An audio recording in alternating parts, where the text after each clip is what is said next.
a narrow lead in a race too close to call.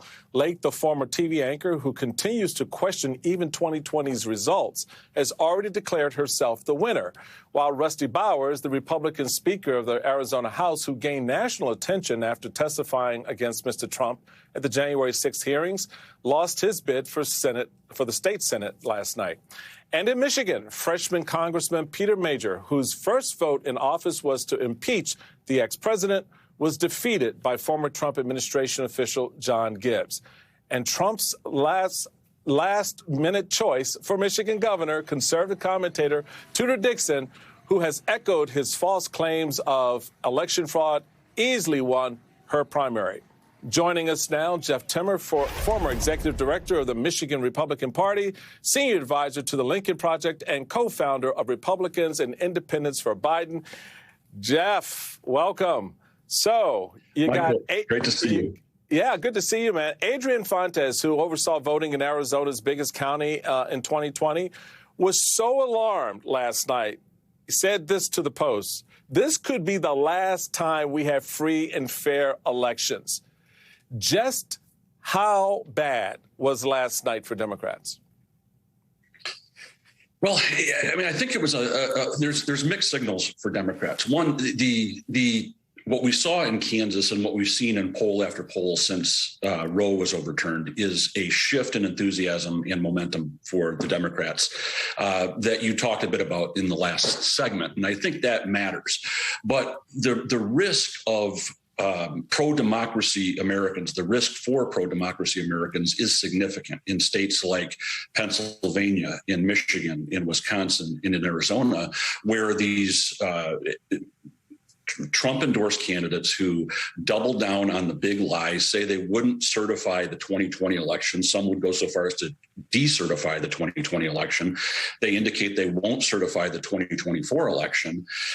They're very extreme on issues like abortion, where they, in the case of the nominee in Michigan, don't support abortion, even in the case of rape and incest or saving the life of the mother. I mean, that's extreme, and that's a real shift. It shows you how the needle has moved and how the abnormal has become normalized in these years under Donald Trump.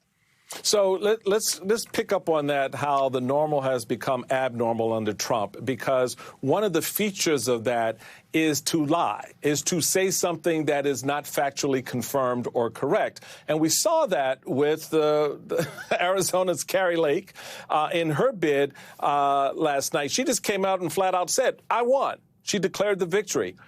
Is that something that we should see playing out as we head into the fall, particularly if some of these races are close? I mean, this was in a Republican primary. This wasn't even in a general election. Sure. Well, the aggrieved loser, if I lost, it must be because of fraud and the election was rigged against me, is the genie that's out of the bottle now.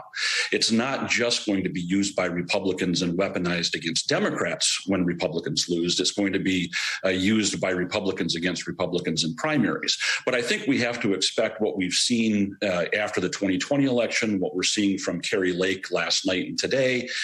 We have to expect that that's going to become more of the norm as we head into the 2022 election and certainly in the 2024 election. What the risk here is that these election deniers, these people are intentionally running with the kind of the premeditated motive to throw a wrench in the gears of democracy, be it in 2022 or 2024, with the sole purpose of putting their thumb on the scale, regardless of how their state votes. They want to put their thumb on the scale for whoever their nominee is for president. And if we have to rely on who's counting the votes to determine who wins the election, democracy is in real trouble. Yeah, I think that's going to be a big piece of what we're going to have to look and pay attention to come November, is how these election ballots are accounted. Real quick before I let you get out of here, the DCCC spent $425,000 calling Peter Major's opponent, John Gibbs, conservative and Trumpy. Just played to his good side among those hardcore Republicans. There's blowback on that. We now see from those types of races. What's your thought on the DCCC or any party sort of playing at that level in these campaigns? Well, I think that merits some consideration and debate, and I think we're going to have to wait until after November to see the soundness of the strategy. But I think it's important to point out that Peter Meijer was going to lose that election from the moment he cast the impeachment vote. That die was cast. I don't think the DCCC had any effect on the outcome of that race. Now, they're getting a lot of attention because of the unorthodox interference in the race, but I think he would have lost regardless of what the DCCC did. Jeff Timmer, thank you so much, man. I appreciate you stopping by. Up next, Attorney General Merrick Garland again inching another step closer to Donald Trump, the ex-president's former White House counsel subpoenaed by the DOJ. That story is next.